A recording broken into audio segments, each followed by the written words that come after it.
Ngayon, pag-uusapan natin ang bagong telepono na inilabas noong 2016, ang iPhone 7. Noong 2016, lumabas ang iPhone 7. Ito ay isang malaking balita sa mundo ng teknolohiya. Marami ang natuwa sa bagong iPhone na ito. Makikita natin ang mga excited na reaksyon ng mga tao sa pagbili ng kanilang bagong telepono. Pero napansin din ng marami na mas mahal ito kaysa sa mga luma. Bakit kaya? Ano ang mga dahilan sa likod ng pagtaas ng presyo? Alamin natin kung bakit mas mahal ang iPhone 7. Ang pagtaas ng presyo ay hindi lamang dahil sa brand, kundi dahil din sa mga bagong teknolohiya at materyales na ginamit. Silipin natin kung ano ang meron sa loob ng teleponong ito. Ang bawat piyesa ay may mahalagang papel sa kabuuang performance ng telepono. At tingnan natin kung paano nakakaapekto ang mga bagong features sa presyo nito. Ang iPhone 7 ay may mga bagong features tulad ng water resistance, mas magandang camera, at mas mabilis na processor. Maraming tao ang bumibili ng iPhone dahil sa ganda ng itsura at features nito. Ang sleek design at high-quality materials ay talagang kaakit-akit. Kilala rin ang iPhone sa tibay at galing ng performance. Ang durability tests ay nagpapakita kung gaano katibay ang iPhone 7 kumpara sa mga naunang models. Kaya naman, kahit mahal, marami pa rin ang bumibili nito. Ang mga reviews mula sa mga customers ay nagpapakita ng kanilang kasiyahan sa produkto. Sa pag-aaral natin sa iPhone 7, mas maintindihan natin kung bakit mahalaga ang bawat piyesa sa paggawa ng isang maayos na telepono. Ang bawat component, mula sa battery hanggang sa camera, ay may specific na function na nagpapataas ng kalidad ng telepono. Ang iba't ibang kulay at customization options ay isa pang dahilan kung bakit patok na patok ang iPhone 7. Ang mga tao ay may pagkakataon na pumili ng teleponong babagay sa kanilang personalidad. Huwag din nating kalimutan ang mga accessories na available para sa iPhone 7. Mula sa cases hanggang sa earphones, ang mga ito ay nagdagdag ng value sa telepono. Sa huli, ang iPhone 7 ay hindi lamang isang telepono, kundi isang bahagi ng ating araw-araw na buhay. Ito ay isang investment na nagbibigay ng convenience at kasiyahan sa mga gumagamit nito. Bago natin malaman kung bakit mahal ang iPhone 7, mahalaga munang maintindihan ang mga piyesa na bumubuo dito. Ang bawat bahagi ng telepono ay may kanya-kanyang papel at halaga. Tingnan muna natin ang mga piyesa sa loob nito. Ang bawat piyesa ay maingat na pinili at dinisenyo upang magbigay ng pinakamahusay na performance. Tinatawag itong Bill of Materials o BOM. Ang BOM ay isang detalyadong listahan ng lahat ng mga bahagi at materyales na kinakailangan upang mabuo ang isang produkto. Nakalista dito ang lahat ng gamit sa paggawa ng iPhone 7 at kung magkano ang bawat isa.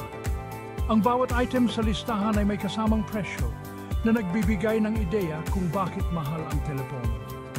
Ang pinakamahal na parte ng iPhone 7 ay ang screen. Ang screen ay hindi lamang isang simpleng display. Ito ay isang high-resolution retina display na nagbibigay ng malinaw at maliwanag na imahe. Umaabot ito ng halos $40. Ang mataas na presyo nito ay dahil sa advanced technology na ginagamit upang makagawa ng ganitong klaseng screen. Sumunod ang processor na nagkakahalaga ng $26. Ang processor ay isang napakahalagang bahagi ng telepono. Mahalaga ang processor dahil ito ang utak ng telepono. Ito ang nagpoproseso ng lahat ng data at utos na ipinapasok sa telepono. Siya ang nagpapabilis sa paggana ng lahat ng apps at features. Ang bilis at kahusayan ng processor ay direktang nakakaapekto sa overall performance ng telepono. Siyempre, hindi mawawala ang camera. Ang camera ay isa sa mga pangunahing dahilan kung bakit pinipili ng mga tao ang iPhone. Ang dalawahang camera ng iPhone 7 ay nagkakahalaga ng $25. Ang dual camera setup ay nagbibigay daan sa mas malinaw at detalyadong mga larawan. Bukod sa mga ito, may iba pang piyesa ang iPhone 7 tulad ng battery, memory at sensors. Ang battery ay nagbibigay ng power sa telepono habang ang memory ay nag-iimbak ng data. Lahat ng ito ay may kanya-kanyang halaga at pinagsasama-sama para mabuo ang isang iPhone 7. Ang bawat piyesa ay may mahalagang papel sa pagbuo ng isang high-quality na smartphone. Ang proseso ng pag-assemble ng iPhone 7 ay isang komplikadong gawain na nangangailangan ng mataas na antas ng kasanayan at teknolohiya. Ang bawat bahagi ay maingat na ikinakabit upang matiyak ang kalidad at tibay ng telepono. Matapos ang pag-assemble, ang bawat iPhone 7 ay dumadaan sa mahigpit na quality control upang matiyak na ito ay nasa pinakamataas na kalidad bago ito ilabas sa merkado. Sa huli, ang bawat iPhone 7 maingat na ipinapakete at inihanda para sa pagpapadala sa mga tindahan at sa mga kamay ng mga mamimili.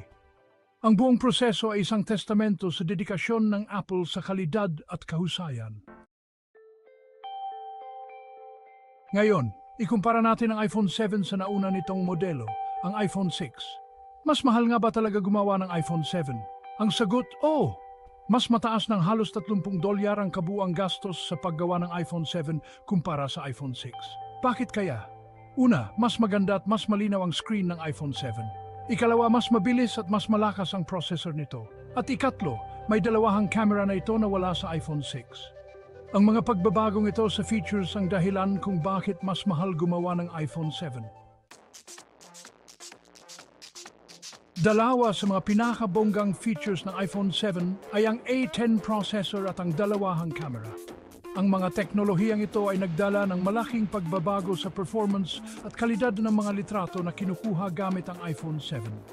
Pero alam nyo ba na malaki ang naitutulong ng mga ito sa pagtaas ng presyo ng iPhone 7? Ang mga advanced na teknolohiyang ito ay hindi lamang nagpapaganda ng user experience, kundi pati na rin ng halaga ng telepono.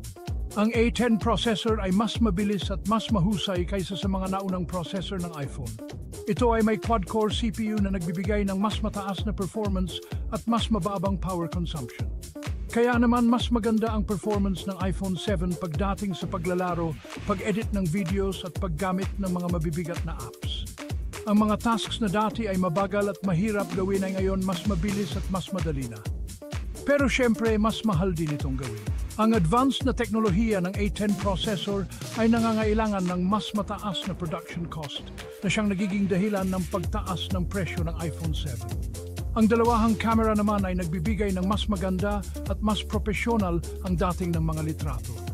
Ang mga litrato na kinukuha gamit ang iPhone 7 ay may mas mataas na kalidad at mas malinaw na detalye. Mayroon itong wide-angle lens at telephoto lens na nagbibigay ng mas maraming options sa pagkuha ng litrato. Ang wide-angle lens ay perpekto para sa mga landscape shots, habang ang telephoto lens ay maganda para sa mga close-up shots. Dahil sa dalawahang camera, mas mahal din ang gastos sa paggawa ng iPhone 7. Ang mga high-quality components na ginagamit sa camera system ay nagdadagdag sa kabuuang production cost ng telepono. Sa kabila ng mas mataas na presyo, maraming users ang naniniwala na sulit ang investment sa iPhone 7 dahil sa mga advanced features nito. Ang kombinasyon ng A10 processor at dual camera ay nagbibigay ng isang exceptional na user experience na hindi matutumbasan ng ibang smartphones. Sa huli, ang iPhone 7 ay isang halimbawa ng kung paano ang teknolohiya ay patuloy na nag-evolve upang magbigay ng mas magandang experience sa mga users. Ang A10 processor at dual camera ay hindi lamang mga features, kundi mga simbolo ng innovation at kalidad na inaasahan natin mula sa Apple. Alam naman natin na mahal ang iPhone 7. Pero alam ba natin kung magkano ang kinikita ng Apple sa bawat iPhone 7 na nabibili nila? Ayon sa mga eksperto, malaki pa rin ang kita ng Apple sa iPhone 7 kahit na mas mahal ito gumawa. Bakit kaya? Una, mataas ang demand sa iPhone 7. Maraming tao ang handang gumastos ng malaki para lang magkaroon ng iPhone 7. Ikalawa, magaling ang Apple sa pagbebenta. Marunong silang magpakilala ng kanilang produkto para maengganyo ang mga tao na bumili. Ngayon, taon na ang lumipas mula nang ilabas ang iPhone 7. Marami ng bagong modelo ang lumabas at tuloy-tuloy pa rin ang pagunlad ng teknolohiya. Ano kaya ang mangyayari sa presyo ng iPhone sa mga susunod na taon? Malamang mas tataas pa ang presyo ng iPhone. Bakit?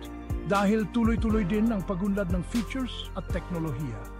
Mas maganda, mas mabilis at mas high-tech ang mga susunod na modelo ng iPhone. At syempre, mas mahal din itong gawin. Kaya kung nag-iipon ka para sa bagong iPhone, simulan mo na. Dahil tiyak na mas mahal ang mga susunod pang modelo.